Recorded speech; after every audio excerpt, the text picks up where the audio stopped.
Tcharam! Bem-vindos ao nosso canal. Mais um vídeo de hoje falando de finanças. Tema bom, gente. Hoje, investimentos em casal. Casamos, né? Então, estamos aí um ano morando juntos e decidimos também casar as nossas carteiras. Hoje a gente quer contar pra vocês como essa estratégia tem ajudado a gente. Tem funcionado pra gente, que a gente tá testando aqui e viemos compartilhar com vocês como que a gente pensa sobre os nossos investimentos agora como um casal. Solta a vinheta que a gente já fala um pouquinho mais.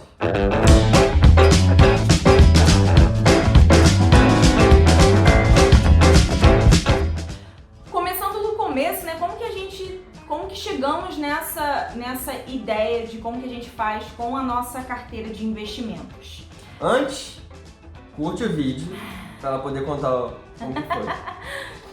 Então curte aí, vai. Eu comecei a pensar sobre essa carteira como um casal, como duas pessoas, né? Quando eu estava fazendo os investimentos dos meus pais. E aí, na hora, conversando com eles, né? Eles tinham perfis diferentes, mas eu tinha que considerar como uma família, né? Então, não comprar os mesmos ativos totalmente iguais, tinham algumas coisas em comum, mas pensar numa carteira não duplicada, né? Porque qual foi a minha preocupação? Falei, se eu vou colocar uma parte do capital deles em risco, né, e for no mesmo fundo, numa mesma coisa, se cair, vai cair mais. Então, se eu colocar as carteiras em algumas coisas diferentes, vai ter ali uma chance, né, de dar uma equilibrada maior. Então, foi a partir da experiência deles, né, com eles, que quando a gente passou a considerar junto, né, que me veio esse estalo de novo.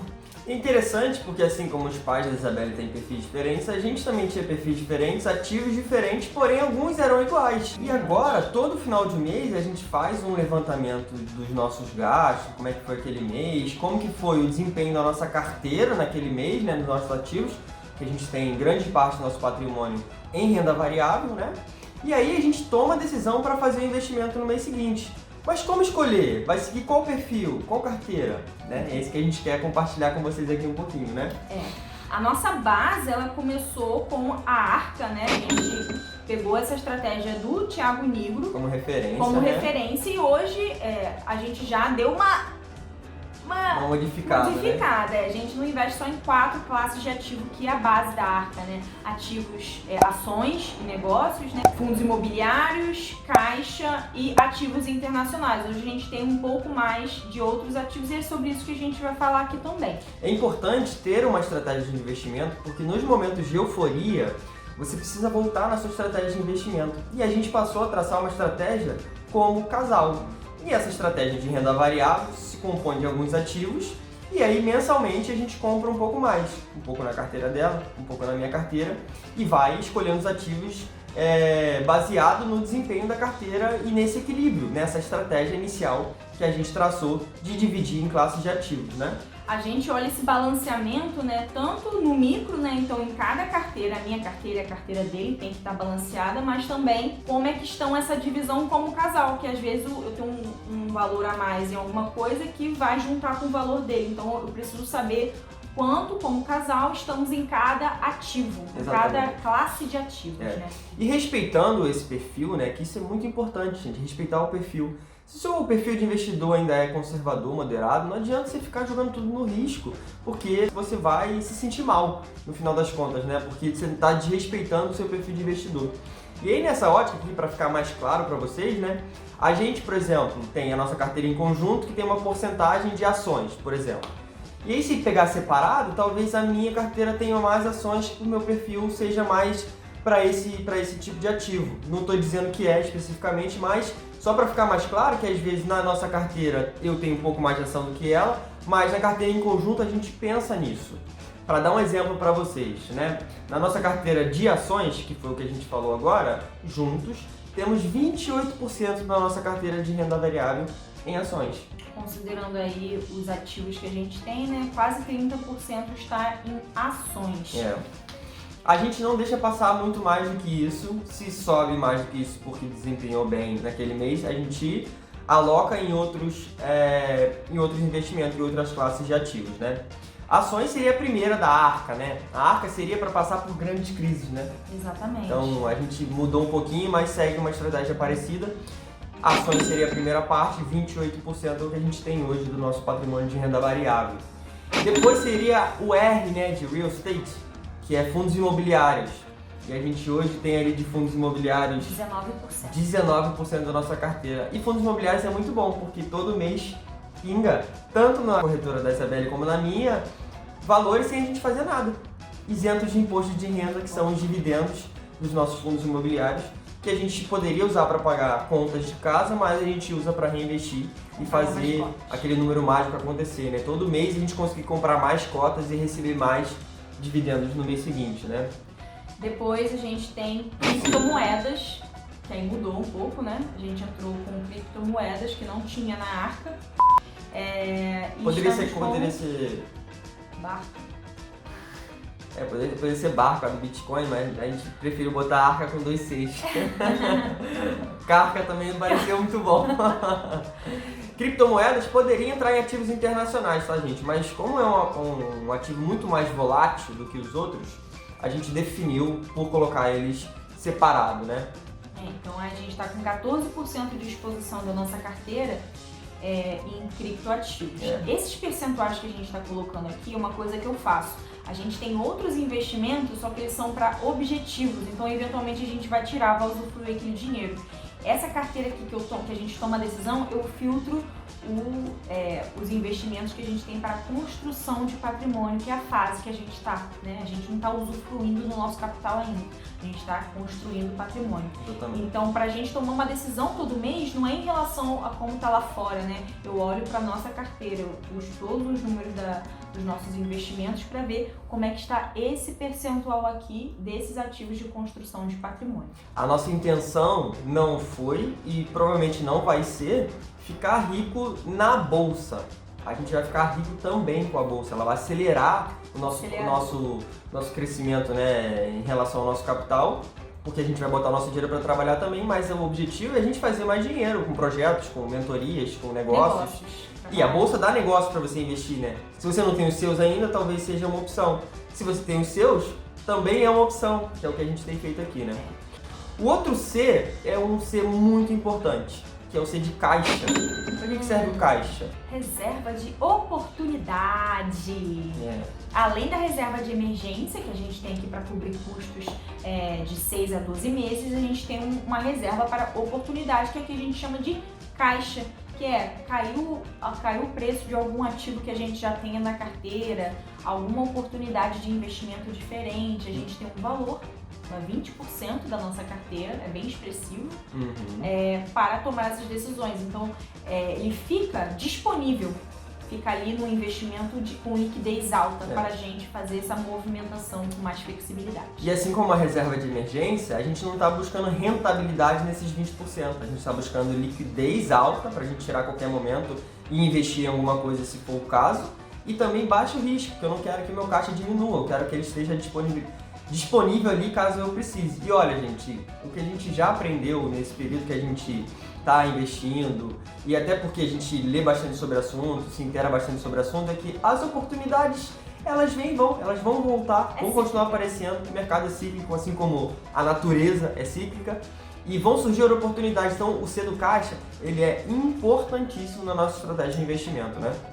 A gente aproveitou o nosso caixa para investir numa nova modalidade de investimento, né? Que foi a Venture Capital. A gente investe em startups. Ai, que chique.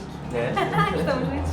Exatamente. Não está aqui dentro da Arca, por exemplo, a startup, mas é um outro tipo de investimento que a gente também está se expondo, né? É isso, não é entrar de cabeça, gente, é botar um pezinho assim, ó. Dá uma testada. A diversificação, gente, é muito importante para a gente controlar um pouco mais o risco, né? Não colocar todos os ovos naquela história, né? Todos os ovos na mesma cesta. Para finalizar, né, essa estratégia de investimento que a gente usa, tem o A de ativos internacionais. E hoje a gente tem ouro, a gente tem fundos internacionais, a gente tem médias de bolsas americanas, né? BDRs também, inclusive mandamos dinheiro para o exterior. Vai ser tema para um próximo vídeo aqui, se vocês acharem interessante, como investir no exterior, não só nos Estados Unidos, mas fora dos Estados Unidos também, Europa, Comenta Austrália, aqui embaixo, né? se você tem interesse nesse assunto, né? Que a gente tem esse investimento também e hoje está mais ou menos 19% da nossa carteira em ativos internacionais. Uma dica para você que está começando, está pensando ainda em qual tipo de investimento, você começar pensando nos 4 ativos da Arca é uma boa dica.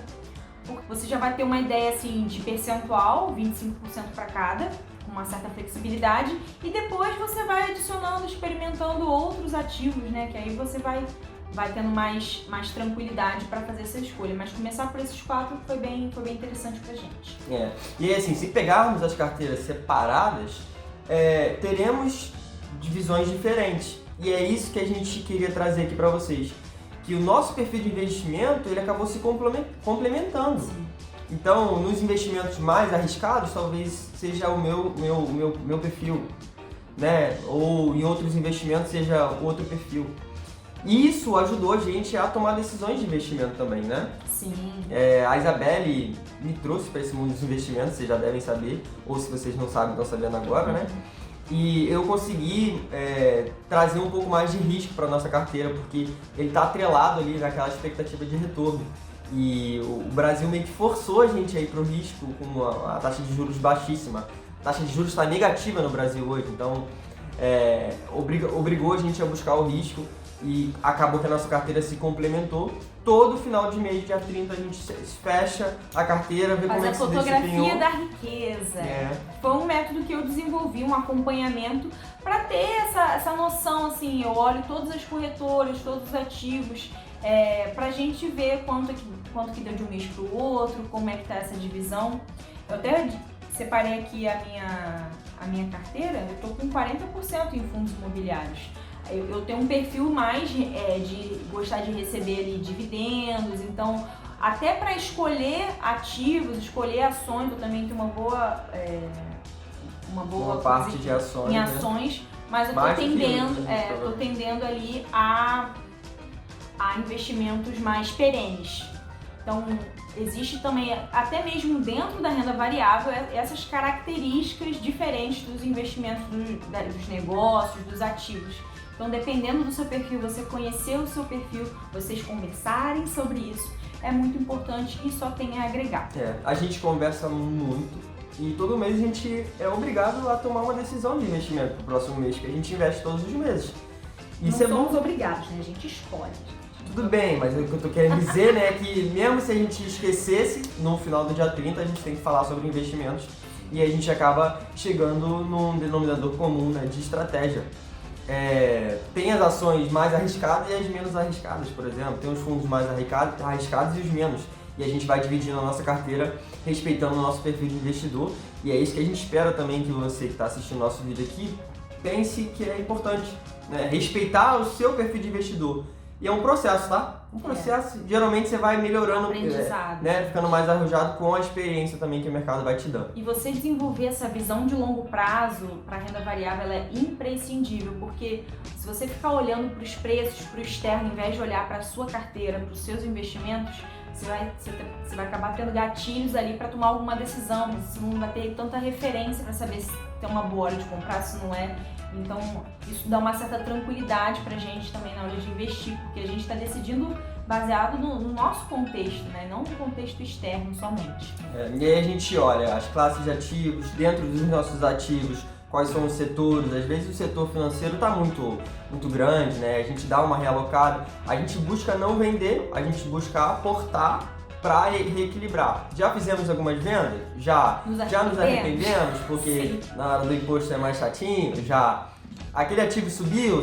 Somos eternos arrependidos? Talvez. Mas assim, a ideia é que a gente vá realocando a nossa carteira para fazer esse acompanhamento também, pessoal. Afinal de contas, é o nosso dinheiro, é a nossa construção de patrimônio e a gente precisa estar atento a isso também, né? Então esse vídeo foi para compartilhar com vocês a nossa ideia, como que a gente está se adaptando nesse primeiro ano, juntos, né? Exatamente, é o primeiro ano juntando as contas, juntando os investimentos, né? Então tem funcionado, né? A gente esperou aí esses meses de teste, a gente teve um background aí já pra gente ver como é que seria, então compartilhando com vocês porque tá dando certo. Se viu alguma dúvida nessa divisão de classes de ativos, deixe seu comentário aqui embaixo que a gente vai responder todos eles. E segue a gente lá no Instagram também, que a gente posta todos os dias alguma coisa relacionada a investimento, saúde, relacionamentos, né? Óleos essenciais também, como vocês viram aqui. Um pouquinho de tudo. Multipotenciais, afinal, vocês estão no canal Casal Multi. Até a próxima. Tchau, tchau.